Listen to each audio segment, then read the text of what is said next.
For our last capsule together, we would like to highlight some important factors for discipline to be effective.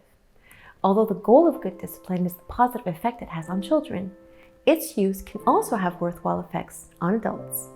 For the MAPC, positive and effective discipline is also a key factor in the prevention of assault against children, as it builds a bond of trust and not fear between adults and children. To put in place an effective prevention and establish positive discipline, it is useful to think about your emotional state before acting. Regulate your emotions by lowering your tone of voice and controlling your facial expression and body language. Remember that you are a good model of a child's desired behavior. Act as quickly as possible after misbehavior. Explain your reasons if it is necessary to punish a child. Let the child understand why. Set limits on any consequences you decide upon, for example, isolation or privilege withdrawal, and be sure that the consequence is proportional to the behavior you wish to modify. After the use of a consequence or punishment, be sure to talk to the child and help them think about what would be a better choice of action the next time. Be consistent with your words and avoid sterile threats. For example, if you don't do your homework, there is no tablet for a month. But by the evening, the child is playing with it. Remind children that you love them, even if they have done something wrong. I love you, but you are not allowed to hit your sister. When reprimanding a child, avoid public humiliation. Find a comfortable, safe place to talk. Highlight and reward good behavior with words of encouragement, congratulations, or gestures of affection. Firmly discourage the bad. Adapt your discipline methods according to the age and personality of the child.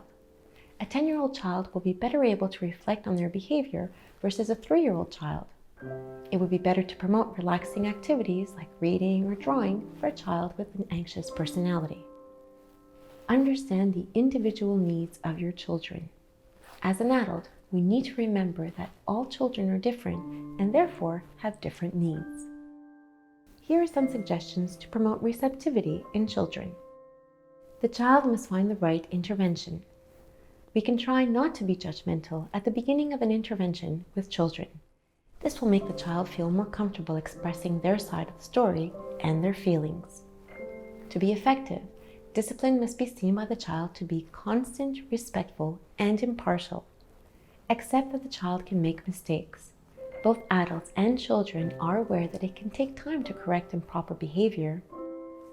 Trust the child. They are able to choose positive, realistic, and acceptable tools to solve a problem.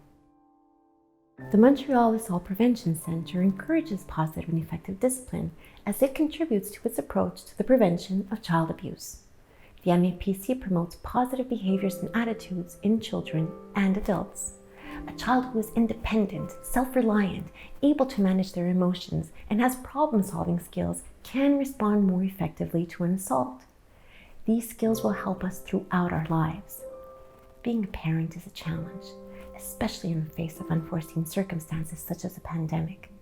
But our adventure together shows us that a respectful and harmonious family life can become a reality. Positive and effective discipline can help. Every child has the right to be safe, strong, and free.